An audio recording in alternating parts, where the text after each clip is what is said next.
स्वस्ति न इंद्रो बृहस्पतिर्वाः स्वस्ति न पूषा विश्ववेदाः स्वस्ति नस्तारक्षो अरिष्टनेमिः स्वस्ति नो बृहस्पतिर्दधातु भद्रं कर्णेभिः शृणुयामदेवाः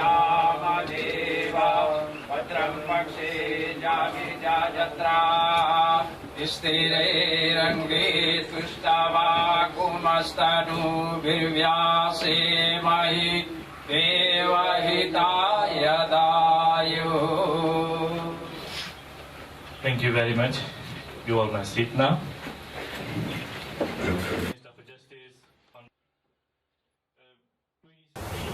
Gives us much pleasure to be here this afternoon. As you know that having a proper ghat has been discussed publicly for quite a few years now. I remember it was raised in Parliament back in the 1990s, and in fact since then nothing actually has happened. So we are very glad to be actually here to have the groundbreaking ceremony. I have some notes here, but I don't want to read off them. The only reason why I want to refer to these notes is that, just to tell you the cost actually, $746,699. And the construction actually has been awarded to Paramal Construction, and we expect them to complete it within 26 weeks or 6.5 months. But ladies and gentlemen, it's not just simply a basic ghat. It has all the modern day facilities in it. You'll have the ability to go out and perform all the rituals. Asti Vizraj.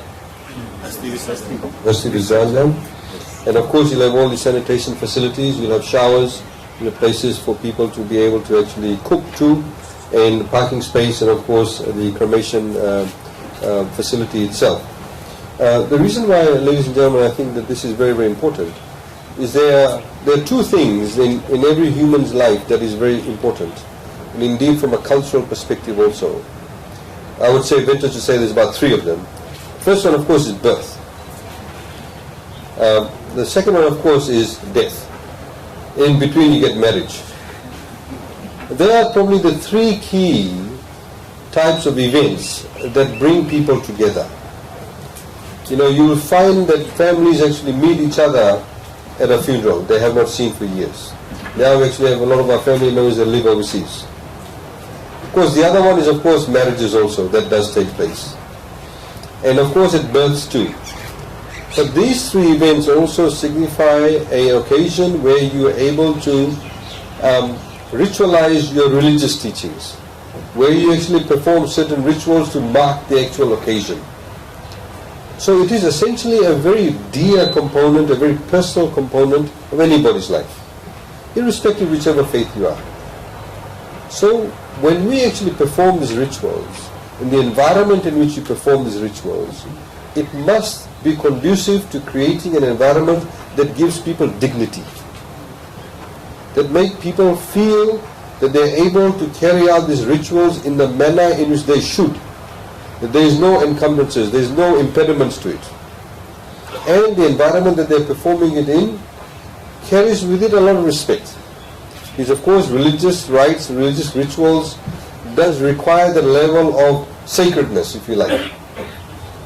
And in particular now, of course, we are here for the groundbreaking ceremony for a funeral rites facility. So again, it's a very emotional issue. So when family members come, when they are able to perform those rituals, when they are able to cast the ash into the sea, they must be able to feel that they are doing it in an environment that is conducive to them.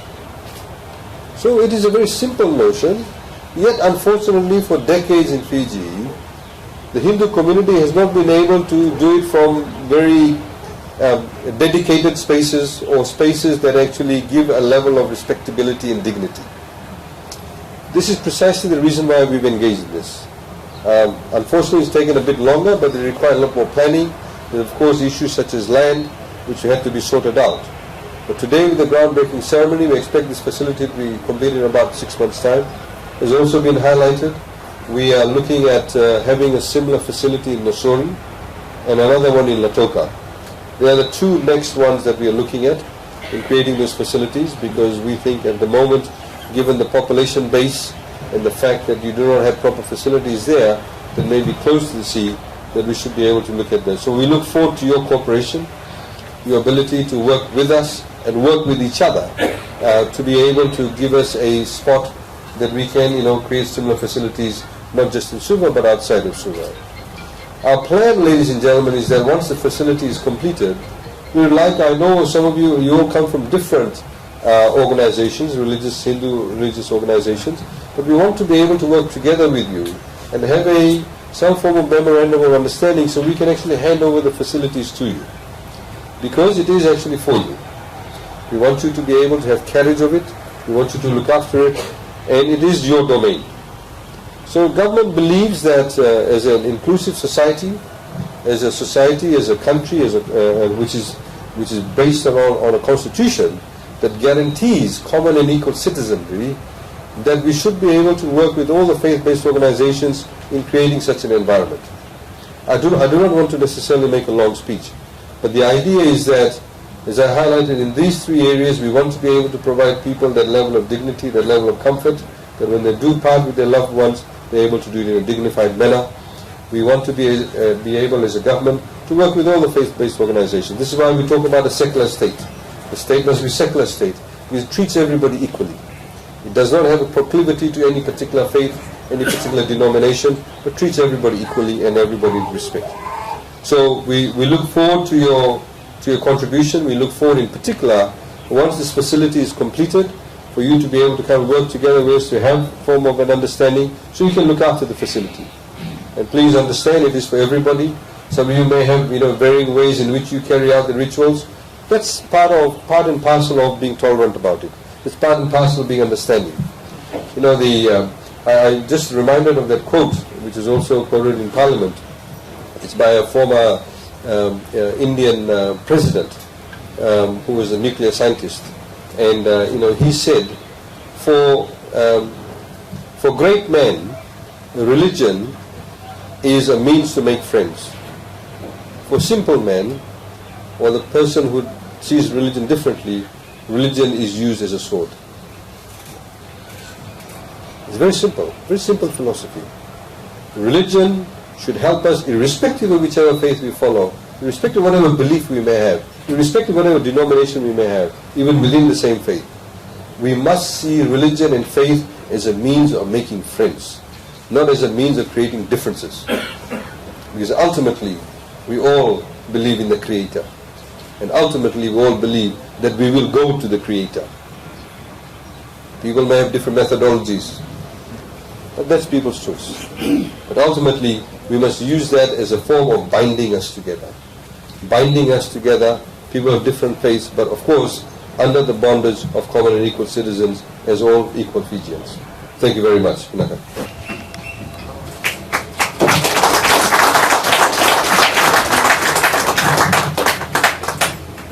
Ladies and gentlemen, as you can see, we are seated up in here. That's the point. There's a reason behind it. This place was never been used by the Ministry of Agriculture and all that. So we're trying to reuse that.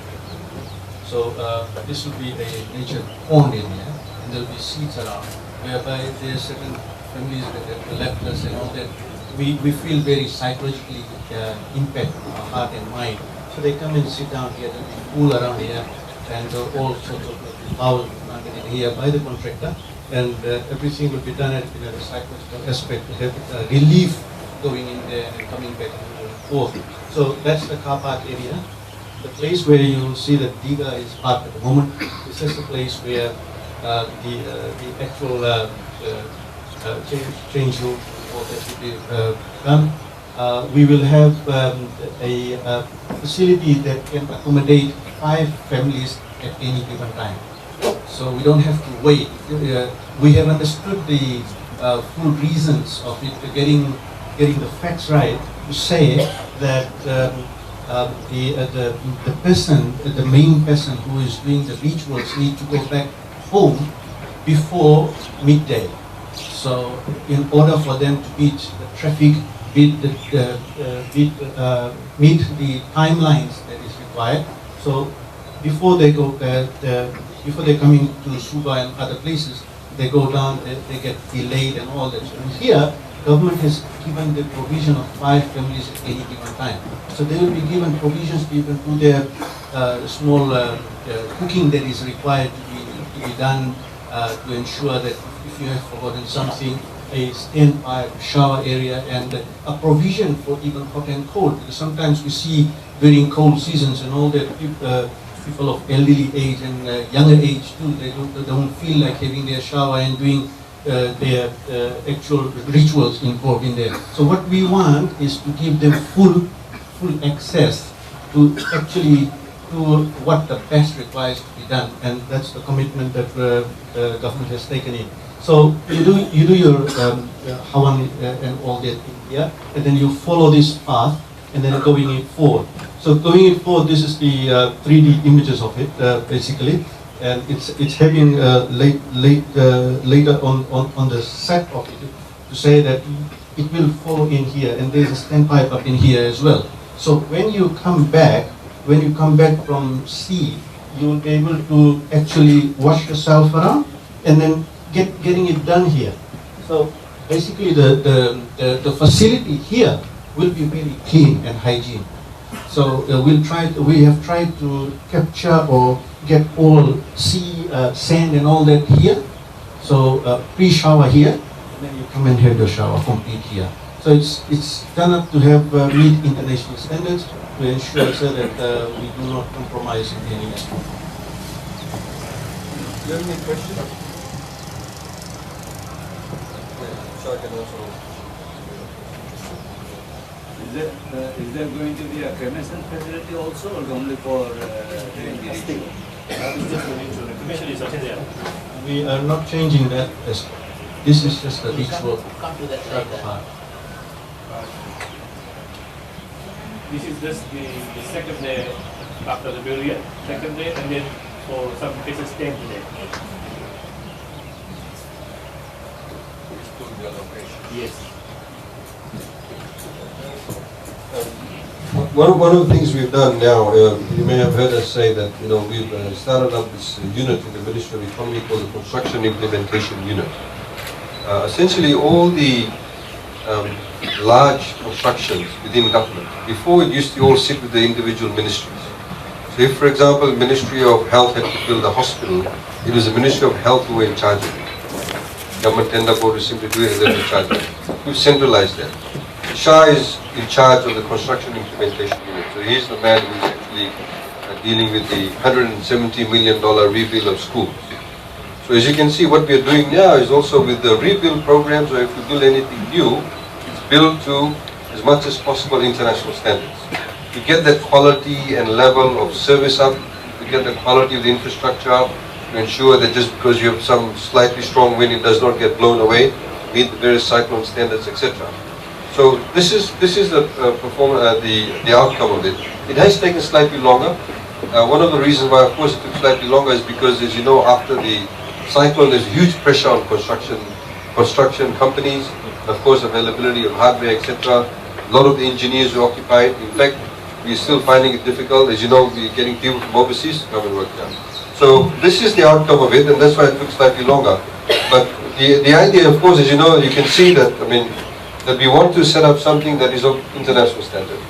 And so we want you to, when we hand this over to you, we want you to stick to the quality and the maintenance of it. In Fiji, we are very good at building things. We're not very good at maintaining things. In particular, public infrastructure. So the idea is that with this public infrastructure that's going to be built, and we do work together with you, please let's keep the maintenance level and keep it as fresh, and new, and good looking as possible. Thank you. Sir, another related matter. You talked about the 3 places all in Italy, one in West, 2 in here. I don't know whether you have something in mind for the look north policy. No, we actually have thought about that, and we're doing some background work on that too. So Kamal Gownder, who is also from Ministry of Economy, he's involved in the infrastructure side of things. He's also exploring those opportunities. We don't forget the people from the north.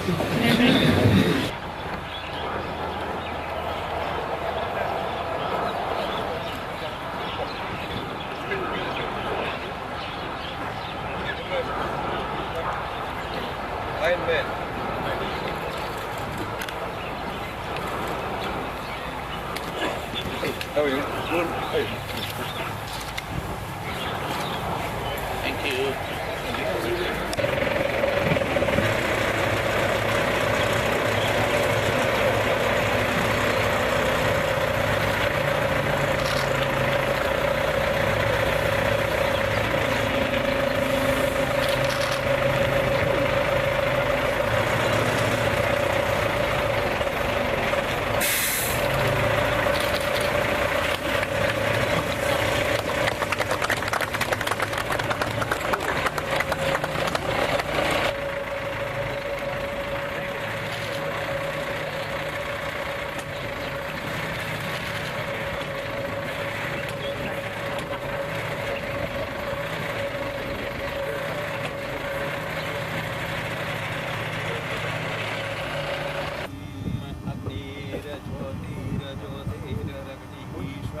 मेरे भाइयों बहनों,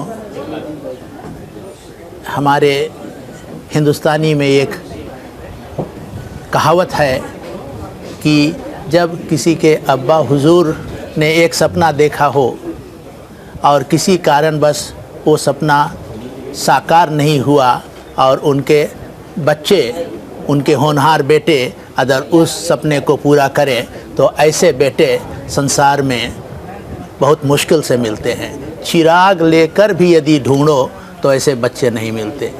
मैं आज आपको एक राज की बात बताने जा रहा हूँ। जिस दिन ये श्राद्ध घाट की 100,000 का खुलासा हुआ, उस दिन हमारे एक्टिंग प्राइम मिनिस्टर साहब के अब्बा हुजूर ने मुझे रिंग किया और मुझे बताया, मुझे याद कराया कि इस बात को मैंने पार्लियामेंट में कई बार लाया। और मैं ये कहना चाहता हूँ कि ये बात उनके द्वारा, वो गैर मजहब के लोग ऐसे कार्य के लिए अनुमति दिए या कोशिश किए, लेकिन आज तक सरकार आई और सरकार गई, सरकार आती रही, सरकार जाती रही, लेकिन आज तक इसको किसी ने इस पर कोई ध्यान नहीं दिया। आज मैं खुश हूँ इस बात से कि हमारे एक्टिंग प्राइम मिनिस्टर साहब आज उनके अपने माँ बाप के जो सपना था उसको साकार किया। ऐसे बच्चे धन्य होते हैं। इनके लिए मैं ये कहना चाहता हूँ, एक शायरी मैंने पढ़ी है कि दिल से निकली है दुआ बन के तमन्ना मेरी, ज़िंदगी शम्मा की तरह होवे उजाला तेरी।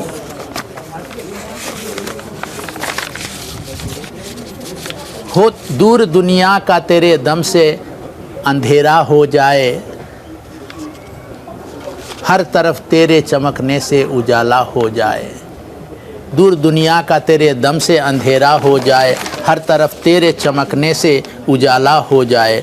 हो तेरा काम गरीबों की हिमायत करना, दीन दुखियों और यतीमों का सहारा बनना। मेरे अल्लाह, मेरे मालिक, मेरे भगवान, तू बुराई से बचाना इनको, नेक जो राह है उस राह पे चलाना इनको।